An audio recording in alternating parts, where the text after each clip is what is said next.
So welcome to online coaching academy. इस lecture में हम डिस्कस करेंगे about factor affecting bond angles. ठीक है, जैसे कौन से फैक्टर्स जो बॉन्ड एंगल को इफेक्ट करते हैं। इसमें हम कुछ ईटा के एमसीक्यूज डिस्कस करेंगे और कुछ शॉर्ट ट्रिक्स, कुछ शॉर्ट पॉइंट्स हमको बताएंगे कि किस तरह से हम ये क्वेश्चन सॉल्व कर सकते हैं। ठीक है, इससे एक या दो क्वेश्चन जरूर आते, तो इस वीडियो को, इस लेक्चर को आखिर तक जरूर देखिए। ठीक है, पहला पॉइंट इसमें हम लोगों ने याद रखना है कि हमारे पास बॉन्ड एंगल जो होता है, हमारे पास बॉन्ड एंगल, ठीक है, क्या कहते हैं उसको, बॉन्ड एंगल। जो हमारे पास बॉन्ड एंगल है, ठीक है, मैं इसको लिख लूँ, bond angle directly related with what, bond order. Bond order point 1 हो गया। ठीक है, किस तरह बॉन्ड ऑर्डर के साथ डायरेक्टली रिलेटेड है, अगर आपको पता है। ठीक है, अगर हमारे पास कार्बन कार्बन ट्रिपल बॉन्ड होता है, ठीक है, तो इसका एंगल क्या होता है, इसका एंगल होता है 120। ठीक हो गया, 180 सारी, ओके, 180 होता है इसका एंगल, 180। ओके, अगर हमारे पास एंगल होता है डबल बॉन्ड होता है, ठीक है, तो इसमें जो एंगल है वो हमारे पास क्या होता है, वो हमारे पास होता है 120। ठीक है, अब अगर हमारे पास सिंगल बॉन्ड होता है, ठीक है, आप लोगों ने देखा होगा इसमें जो एंगल होता है 109.5 होता है। ठीक है, तो ये हो गया बॉन्ड ऑर्डर की बात है। ठीक है, कि बॉन्ड ऑर्डर के साथ बॉन्ड एंगल का डायरेक्ट रिलेशन है। जितना बॉन्ड ऑर्डर होगा, जितना ज़्यादा बॉन्ड ऑर्डर होगा, उतना ज़्यादा हमारे पास एंगल ज़्यादा होगा। ठीक है, ये हो गया पहला पॉइंट। दूसरे पॉइंट की तरफ हम चलते हैं कि हमारे पास जो बॉन्ड एंगल होता है, ठीक है, बॉन्ड एंगल होता है हमारे पास directly related with S character. ठीक है, एस कैरेक्टर जितना ज़्यादा होगा उसमें उतना उसका जो बॉन्ड एंगल है उतना ज़्यादा होगा। इसका मतलब ये कि अगर हमारे पास हाइब्रिडाइजेशन की बात होती है, ठीक है, हमारे sp हाइब्रिडाइजेशन होती है, sp2 होती है, ठीक है, sp3 होती है। ये जो हाइब्रिडाइजेशन में किस में हमारे पास एस कैरेक्टर ज़्यादा है, ठीक है, तो इसमें जिसमें एस कैरेक्टर जितना ज़्यादा होगा उसमें जो बॉन्ड एंगल होगा वो उतना हमारे साथ क्या होगा, बॉन्ड एंगल उतना ज़्यादा होगा। तो इसका भी आप लोगों ने ख्याल रखना है। ठीक है, इस पॉइंट को भी देखना है। ठीक है, ईटा लेवल से ये हो गया। तीसरा पॉइंट जो हमारे पास है, आप इसको लिखना स्टार्ट करें, इसको आप लिखा करें। ठीक है, कि बॉन्ड एंगल जो हमारे पास होता है, bond angle that is inversely related with bond length. Okay, इसका मतलब ये है कि अगर बॉन्ड लेंथ हमारे पास जितना ज़्यादा होगा उसका बॉन्ड एंगल उतना कम होगा। देखिए हमारे पास अगर आप देखें, सिंगल बॉन्ड एक होता है, ठीक है, एक हमारे पास डबल बॉन्ड होता है और एक हमारे पास ट्रिपल बॉन्ड होता है। इसमें से किसका जो क्या है, लेंथ सबसे ज़्यादा है, हमारे पास सिंगल की लेंथ ज़्यादा है। जो जिसकी लेंथ ज़्यादा होगा उसका बॉन्ड एंगल कम होगा। और हमको पता है कि सिंगल बॉन्ड में 109.5 एंगल होता है। ठीक है, ये हम बेसिक डिस्कस करें, इसके बाद हम थोड़ा थोड़ा एडवांस जाएंगे। ठीक है, इस तरह ये बात है। ठीक है, अब एक ईटा एमसीक्यूज डिस्कस करते हैं। ठीक है, कि which of the following has bond angle, सबसे ज़्यादा बॉन्ड एंगल किसका है। ठीक है, यहाँ पर एक एमसीक्यूज ईटा में गिवन है हमारे पास। तो ऑप्शंस जो हमें गिवन है वो एक है NH4 नेगेटिव, दूसरा ऑप्शन हमारे पास है NH3, तीसरा ऑप्शन हमारे पास है NH3 नेगेटिव। हमें ईटा में कहा गया है कि which of the following has greater angle, किस वन का एंगल सबसे ज़्यादा है। तो देखिए bond angle is inversely proportion to lone pair, इसको भी याद रखें। Bond angle is inversely proportion to lone pair, जिसमें जितने ज़्यादा लोन पेयर होंगे उसका बॉन्ड एंगल उतना कम होगा। ठीक है, किस तरह, हमको पता है कि हमारे साथ NH4 में अगर आप देखें NH4 पॉजिटिव होता है। ठीक है ना, अगर इस पर एक लोन पेयर आ गया तो ये पॉजिटिव चला गया, तो इसके साथ कितने हो गए, 0 लोन पेयर हो गए। ठीक है, कितने हो गए, 0 लोन पेयर। NH3 के साथ सबको पता है कि NH3 का स्ट्रक्चर किस तरह होता है, इस तरह होता है ना। तो NH3 के साथ कितने लोन पेयर है, एक।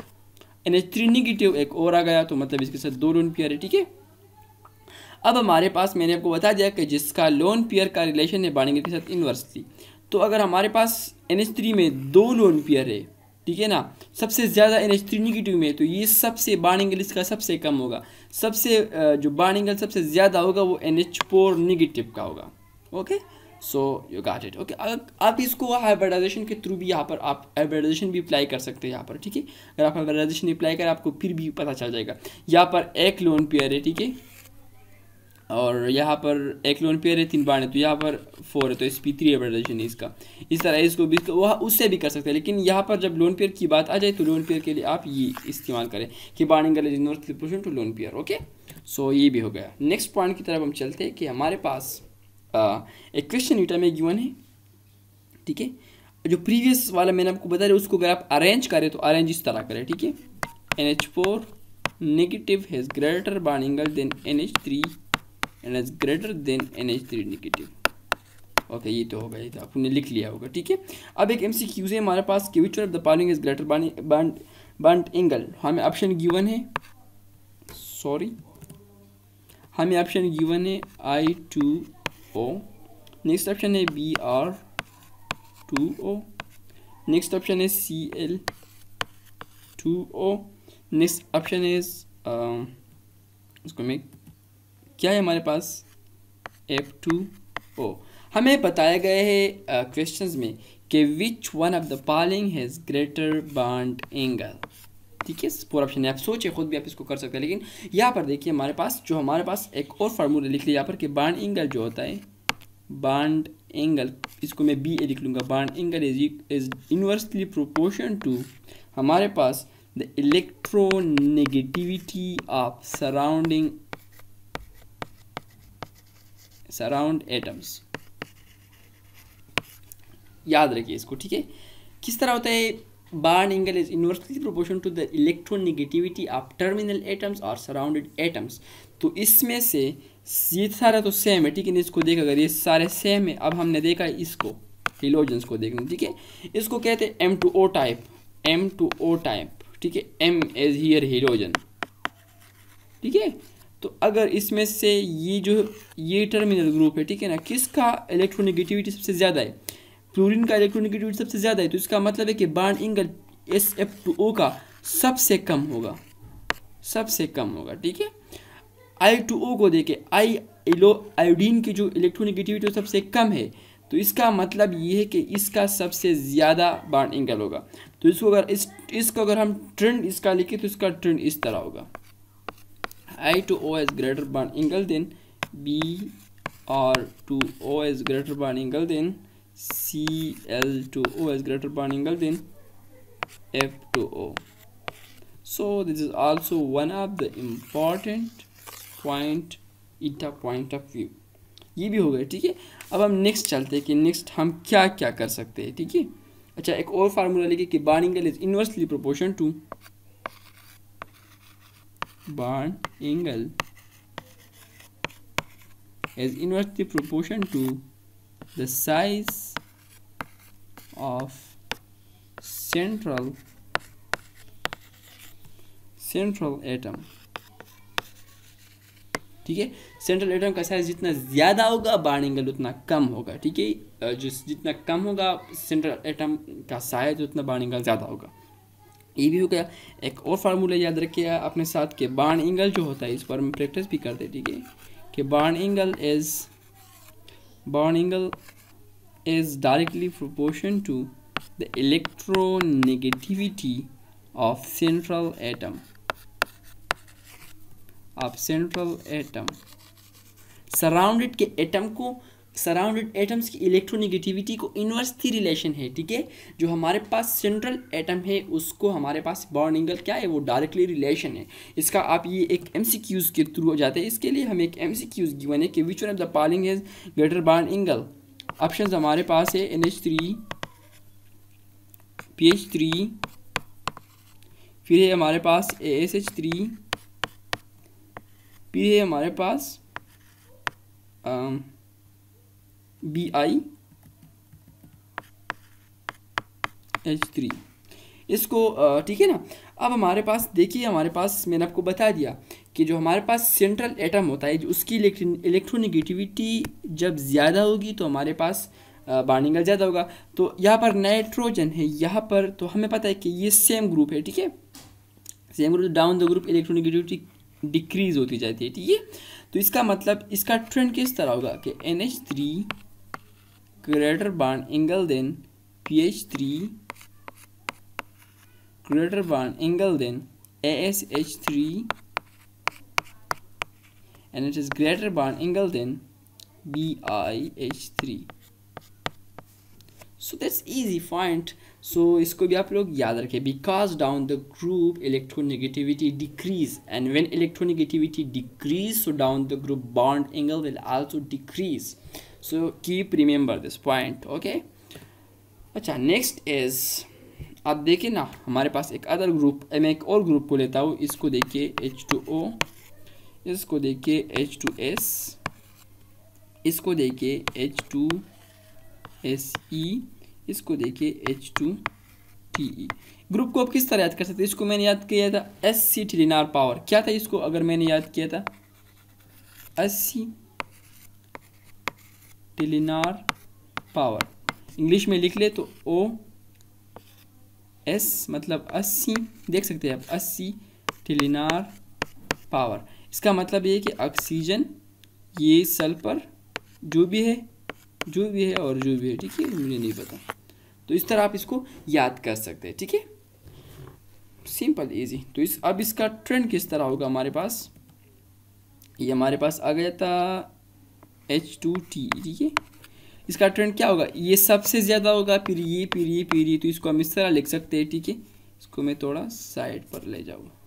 अच्छा, इसको हम इस तरह लिख सकते हैं कि हमारे पास H2O is greater than H2S, greater than H2SE, greater than H2TE. That's it. ये भी हो गया. ठीक है, नेक्स्ट फॉन्ट की तरफ चलते. नेक्स्ट ग्रुप, एक और ग्रुप भी आप ले सकते हैं इसके लिए. अगर आप बात करें नेक्स्ट ग्रुप जो है हमारे पास बोरान ग्रुप जो है हमारे पास BF3, फिर हमारे पास ये इसको देखिए PF3, इसको देखिए ClF3. यहाँ पर देखिए, यहाँ पर ग्रुप है जो भी, यहाँ पर इसका जो BF3 का एंगल सबसे ज़्यादा होगा, फिर ये आता है, फिर ये आता है. ठीक है, वही इलेक्ट्रोनेगेटिविटी वाली बात है, जिसका इसका एंगल सबसे ज़्यादा होगा, फिर इसका होगा, फिर इसका होगा. ठीक है. अच्छा, नेक्स्ट पॉइंट की तरफ चलते हैं कि नेक्स्ट पॉइंट हमारे पास क्या है. Angle is inversely proportional to electronegativity terminal atoms. तो कहते ये तो हमने कर दिया है. ठीक है, अगर आप किस तरह हमने कर दिया ये वाला, मैंने आपको एक और एग्जांपल ले लिया. यहाँ पर हमारे पास ये क्या है? PF3, ये ग्रेटर देन है PCl3, ये ग्रेटर. अच्छा, फिर ये क्या है? लेस देन है हमारे पास PBr, और फिर ये भी क्या है? लेस देन है PI3. यहाँ पर एक पॉइंट को याद रखिए. ठीक है, यहाँ पर इसको अगर मैं एलिमिनेट कर दूँ यहाँ से, ठीक है, अब यहाँ से ट्रेंड को देखिए इस तरफ, क्लोरीन, ब्रोमीन, आयोडीन. तो क्या हो रहा है हमारे पास? जैसे ही PCl3 का एंगल सबसे कम है PBr3 का, तो मतलब ये है कि ये एंगल क्या हो रहा है, यहाँ तक जो जाते हुए क्या हो रहा है? इंक्रीज हो रहा है एंगल. ठीक है, क्योंकि इलेक्ट्रोनेगेटिव टर्मिनल एटम को क्या होता है? इन्वर्स रिलेशन होता है. ठीक है, तो सबसे ज़्यादा इलेक्ट्रोनेगेटिविटी किसकी होती है? इसकी इलेक्ट्रोनेगेटिविटी सबसे क्या होती है हमारे पास? कम होती है, तो इसका बॉन्डिंग एंगल सबसे ज़्यादा होगा. लेकिन इन केस ऑफ PF3, ठीक है, इसको हम कहते हैं ये एक एक्सेप्शन है. इसका सबसे ज़्यादा बड़ा एंगल है. PF3 का सबसे क्या है? ज़्यादा बड़ा एंगल है as compare to all of these. ठीक है, as compare to all of these. अच्छा, इसका पॉइंट क्या है? इसमें P pi and D pi, इसका जो ओवरलैपिंग होती है P pi and D pi, उसकी वजह से ये क्या बन जाता है? उसकी डिटेल में हम नहीं जाते क्योंकि फिर वो किस्सा बहुत लंबा हो जाएगा. ठीक है, लेकिन उसकी वजह से इसका जो एंगल है, ठीक है, ये बड़ा हो जाता है. इसमें वो है, इसमें इस तरह होता है कि छोड़ो उसको फिर. ठीक है, इसको, इस ट्रेंड को याद रखिए. ठीक है, इस ट्रेंड को बिल्कुल इसी तरह याद रखिए. लेकिन यहाँ पर जो पहला वाला है, पहले ये वाला सिंबल लगा ले, बाकी में स्मॉल वाला लगा ले. ठीक है, क्योंकि हमें पता है कि bonding angle is inversely proportional to the electronegativity of terminal atom. लेकिन आपने इसको ख्याल रखना है, इस वाले को PF3 को. ठीक है, कीप रिमेंबर.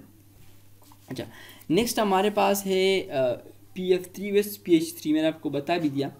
ठीक है, PF3 वर्सेस PH3. यहाँ पर देखिए PF3 वर्सेस PH3, किसका बॉन्डिंग एंगल सबसे ज़्यादा होगा? ठीक है, यहाँ पर सबसे बड़ा एंगल जो होगा वो हमारे पास होगा PF3 में. किस में होगा? PF3 में. इसमें हमारे पास कंजुगेशन आ जाती है। ठीक है, अगर मैं इसको स्ट्रक्चर को मैं ड्रा करूँ P F F and F, इसमें क्या आ जाती है, कंजुगेशन आ जाती है। ये जो डबल बॉन्ड शिफ्टिंग होती है इसमें, यहाँ पर कभी यहाँ पर, ठीक है ना, क्योंकि ये भी इलेक्ट्रोनेगेटिव है, ये भी इलेक्ट्रोनेगेटिव है, and it is between two electronegative, तो इसमें क्या होगा, हमारे साथ कंजुगेशन हो जाएगा। ठीक है, कंजुगेशन की वजह से यहाँ पर इस तरह डबल बॉन्ड मूव करेगा, तो उसकी वजह से जो ये एंगल है वो बड़ा हो जाएगा एज कम्पेयर टू PH3। ठीक है, एज कम्पेयर टू PH3, क्योंकि अभी हमने पढ़ा था ये बात भी हमने अभी पढ़ी थी कि it is inversely proportional to the electronegativity आप क्या कहते हैं उसको, सेंट्रल एटम्स। ठीक है, तो यहाँ पर क्या कहते हैं, टर्मिनल एटम। तो यहाँ पर अगर आप देखें तो यहाँ पर तो एक्सेप्शन आ रहा है। अगर आप अभी बात करें, हमने पहले ही बात की, क्योंकि ये एक्सेप्शन है। पहली बात तो ये है कि इसमें क्या कहते हैं उसको, इसमें पी पाई डी पाई ओवरलैपिंग होती है, P5 D5। इसमें इस तरह होता है कि p orbital of F donate 5 electron to empty d orbital of P। ठीक है ना, जो empty d orbital of P है उसको इस F का, फ्लोरीन का जो P ऑर्बिटल है वो क्या कहते हैं, इलेक्ट्रॉन डोनेट कर देते हैं। उसकी वजह से यहाँ पर ये माजरा हो जाता है, इसमें रेजोनेंस हो जाता है। ठीक है, तो इसकी वजह से बॉन्ड एंगल इसका क्या हो जाता है, वो ज़्यादा हो जाता है बॉन्ड एंगल इसका। अच्छा, अब हमारे पास ये हो गया। ठीक है, इस तरह हमारे पास है NH3 वर्सेस NF3। ठीक है, यहाँ पर देखिए NH3 वर्सेस NF3। अब यहाँ पर इसका बॉन्ड एंगल सबसे ज़्यादा है। ठीक है, अब यहाँ पर तो वही रूल अप्लाई हो सकता है। ठीक है ना, इनके ऐसा PF3 नहीं हो सकता, लेकिन यहाँ पर तो अब हो सकता है। यहाँ पर हमें पता है कि सराउंडिंग इलेक्ट्रॉन्स का जो इलेक्ट्रोनेगेटिविटी सबसे ज़्यादा होगा, तो देखिए electronegativity is inversely proportion to